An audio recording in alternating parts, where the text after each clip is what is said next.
Oke anak-anak, selamat pagi.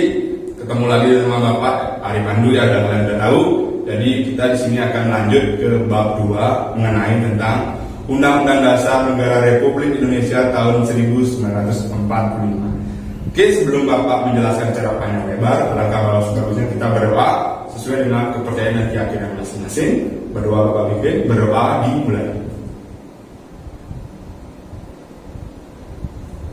Berdoa selesai. Oke, pada pertemuan kali ini yaitu tentang materi baru, yaitu tentang Undang-Undang Dasar Republik Indonesia tahun 1945. Ada 3 tujuan pembelajaran yang harus kalian pahami. Yang pertama tentang awal mula Undang-Undang Dasar itu sendiri, kemudian makna atau kedudukan Undang-Undang Dasar Negara Republik Indonesia tahun 1945. Kemudian yang ketiga adalah pasal-pasal yang mengatur dalam Undang-Undang Dasar itu sendiri. Oke, sudah jelas. Jadi kalian harus memahami dari ketiga tujuan pembelajaran tadi. Baik anak-anak, kita akan melangkah ke subbab pertama, yaitu tentang awal mula dari Undang-Undang Dasar Negara Republik Indonesia tahun 1945. Sebagaimana yang kita ketahui, jadi awal mula adanya Undang-Undang Dasar itu sangat panjang, dan itu diawali pada saat negara Jepang yang menjajah kita pada tahun 1942 sampai 1945. Nah, di sana Jepang itu sengaja diberikan datang ke negara Indonesia bertujuan untuk memberikan kemerdekaan atau janji kemerdekaan kepada negara Indonesia. Dan akhirnya negara Indonesia mengizinkan Jepang menginjakkan kaki di negara Indonesia. Nah, melalui Jepang menjajah negara Indonesia, dia membentuk suatu organisasi yang disebut dengan BPUPKI. Nah, BPUPKI itu adalah Badan Persiapan Usaha-Usaha Persiapan Kemerdekaan Indonesia. Nah, awal mula mendirikan organisasi ini adalah untuk mempersiapkan dan merancang dasar negara kita. Nah, yang tadi saya bilang itu adalah disinilah awal mula dari munculnya Undang-Undang Dasar Negara Indonesia di negara Indonesia. Nah, kemudian BPUPKI melakukan sidang pertama, yaitu kurang lebih 3 hari dari tanggal 29 Mei sampai 1 Juni. Oke, ada 3 tokoh di sini yang mengemukakan isi dari Pancasila itu sendiri. Yang pertama yaitu Muhammad Yamin, yang kedua Supomo, yang ketiga adalah Soekarno. Jadi mereka mengucapkan atau memaparkan dan menjelaskan dari isi-isi dari Pancasila itu sendiri. Nah, di sini ada perdebatan ya mengenai masalah dari masing-masing dari isi Pancasila itu sendiri. Seperti contoh isi yang dikemukakan oleh Muhammad Yamin di situ, di mana makna dari nilai ketuhanan itu berada pada posisi nomor 3. Seharusnya yang kalian ketahui sampai saat ini, Tuhan itu adalah yang menciptakan makhluk hidup yang ada di dunia ini. Tetapi posisinya berada pada nomor 3 atau nomor 4. Nah, sehingga direvisilah yang sampai saat ini, yaitu isi Pancasila, yaitu sila pertama itu ketuhanan yang Maha Esa. Kemudian setelah 3 tokoh ini mengumumkakan isi Pancasila pada tanggal 29 sampai tanggal 1 Juni, kemudian karena tugas dari BPUPKI itu sendiri sudah selesai, maka tanggal 7 Agustus dibubarkanlah BPUPKI dan langsung dibentuklah organisasi baru, yaitu PPKI, di mana PPKI itu adalah melanjutkan dari tujuan dan tugas dari BPUPKI itu sendiri. Jadi PPKI itu diketuai oleh Soekarno, di mana PPKI itu bertujuan untuk melaksanakan persiapan kemerdekaan negara Indonesia. Nah, setelah PPKI dibentuk, jadi di sini ada keraguan dari masing-masing tokoh-tokoh pahlawan itu sendiri. Kenapa? Karena mereka ragu ingin memproklamasikan negara Indonesia. Nah, melalui radio yang tersirat, golongan muda mendengarkan bahwa Jepang telah kalah oleh sekutu, tepatnya tanggal 6 sampai 6 dan 9 Agustus maksud saya, itu kota besar yang ada di Jepang dibom atom. Tanggal 6 yaitu kota Hiroshima, dan tanggal 9 Agustus tahun 1945 itu kota Nagasaki dibom atom. Nah, kemudian Jepang menyerah kepada sekutu. Mendengar hal itu, golongan muda ingin segera melakukan proklamasi karena Jepang telah kalah. Tetapi ada keraguan dari golongan tua itu sendiri. Nah, dengan perdebatan itulah terpaksa golongan muda menculik I.R. Soekarno dan Muhammad Hatta ke Rengas Dengklok. Nah, jadi tanggal 16 Agustus itu diculik ke Rengas Dengklok, mereka melakukan namanya rapat. Jadi rapat itu dihadiri oleh beberapa orang ya. Nah, setelah dengan persiapan yang matang, akhirnya proklamasi negara Indonesia itu dilaksanakan besok, yaitu tanggal 17 Agustus tahun 1945, di mana itu diumumkan dan dibacakan secara waktu Indonesia itu pada pukul 10 pagi di Jalan Pegangsaan Timur nomor 56 Jakarta. Nah, setelah Indonesia merdeka pada tanggal 17 Agustus, PPKI yang merupakan rintisan dari organisasi BPPKI melakukan rapat pertama, di mana ada 3 isi yang dibahas dalam rapat PPKI itu sendiri. Yang pertama yaitu tentang pemilihan presiden dan wakil presiden, yang saat itu menjadi presidennya adalah Soekarno dan Muhammad Hatta. Yang kedua yaitu menetapkan dan mengesahkan Undang-Undang Dasar. Nah, disinilah awal mulanya Undang-Undang Dasar itu ada setelah Indonesia merdeka tanggal 17 Agustus dan rapat PPKI pada tanggal 18 Agustus. Nah, isi ketiga yaitu adalah membentuk Badan Komite Nasional. Nah, jadi itulah sidang PPKI pertama. Nah, kemudian dalam perjalanannya itu undang-undang mendapatkan beberapa kali amandemen ya. Undang-undang itu sudah melaksanakan 4 kali amandemen. Amandemen itu adalah perubahan. Jadi ada beberapa pasal yang diubah. Salah satu contohnya adalah pasal 7. Pasal 7 itu tepatnya itu adalah tentang pemilihan presiden dan wakil presiden. Pada masanya pasal 7 itu tidak mengatur tentang masa jabatan presiden itu sendiri. Yang bisa dibilang presiden negara Indonesia yang kedua yaitu Soeharto, dia menjabat paling lama di antara presiden-presiden yang ada di negara Indonesia. Jadi Soeharto itu menjabat kurang lebih 32 tahun masa jabatan. Sehingga jika itu dibiarkan sampai sekarang, maka presiden itu tidak ada batasnya. Makanya Undang-Undang Dasar itu direvisi dan membatasi dari masa kerja atau jabatan dari presiden itu sendiri. Nah, pasal 7 itu direvisi gimana? Isinya itu direvisi, presiden dan wakil presiden berhak menjadi presiden kurang lebih 5 tahun dengan masa jabatan 2 kali masa jabatan. Dalam artian presiden itu boleh menjabat sekali lagi asal dia masih warga negara Republik Indonesia. Jadi ada syarat-syarat sebab menjadi seorang presiden. Jadi bisa dikategorikan dan disimpulkan bahwa menjadi presiden itu kurang lebih sekarang adalah 10 tahun dengan 2 kali masa jabatan seperti itu. Makanya Undang-Undang Dasar itu diamandemen ya. Undang-Undang itu diamandemen dan diperbaiki agar mendapatkan peraturan yang transparan dan bertanggung jawab seperti itu.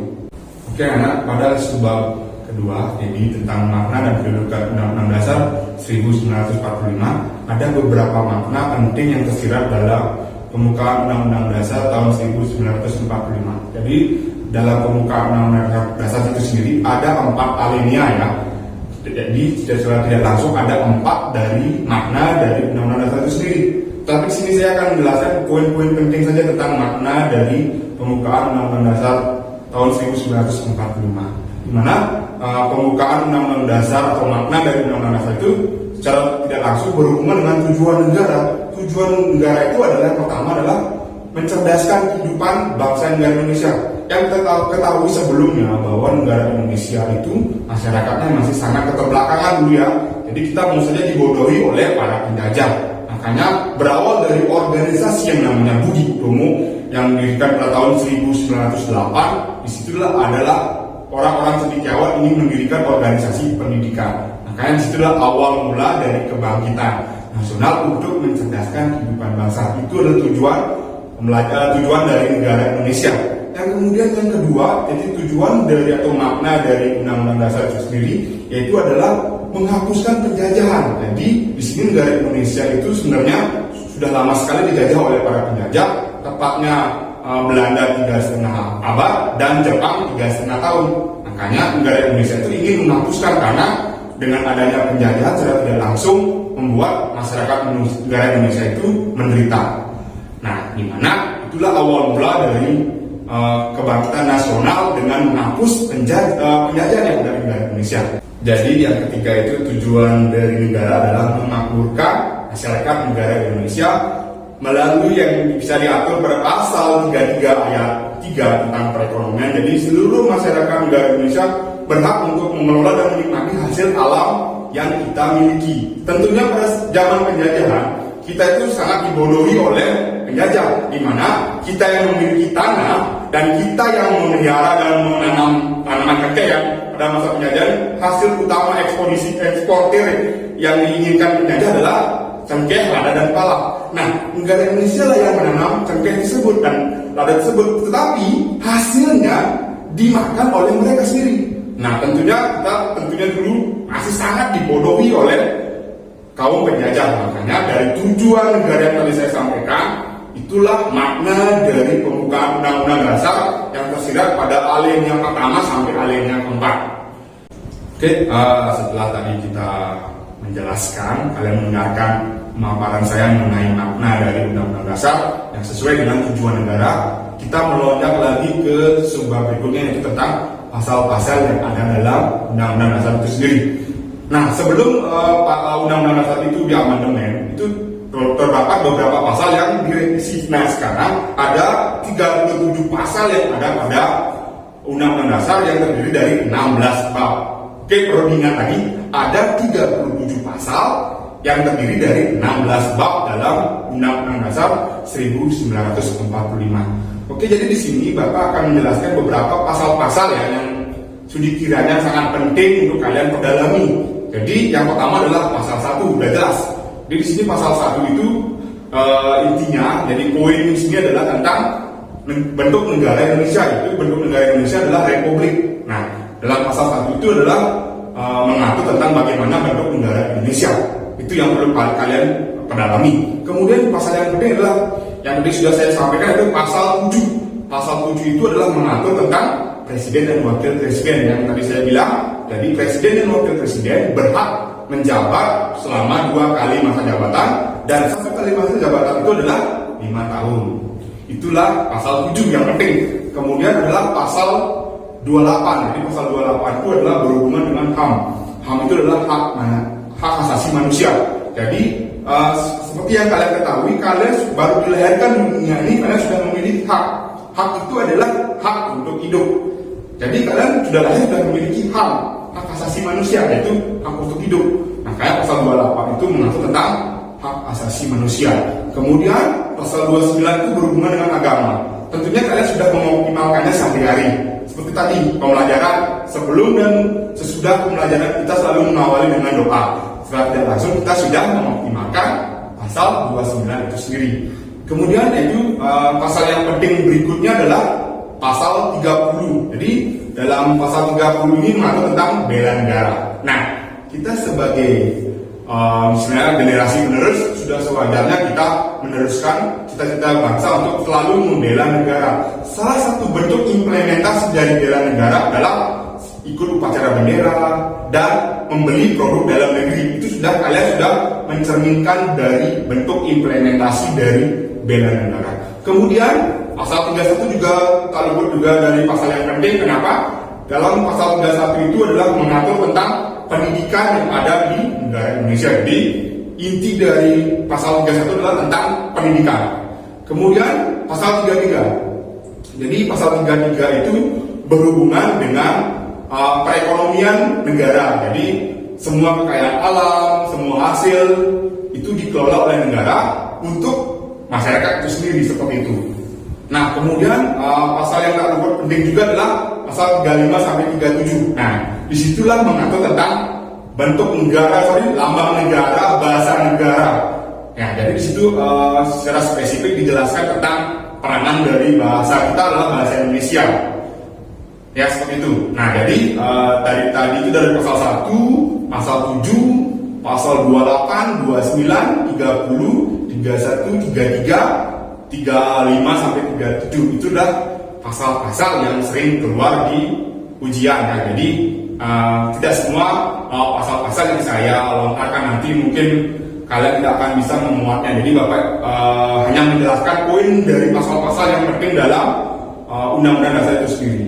Nah, sebagai bahan acuan, jadi kalian dari sekarang sudah mulai memahami dari pasal-pasal sendiri dan menerapkannya dalam kehidupan yang nyata seperti itu.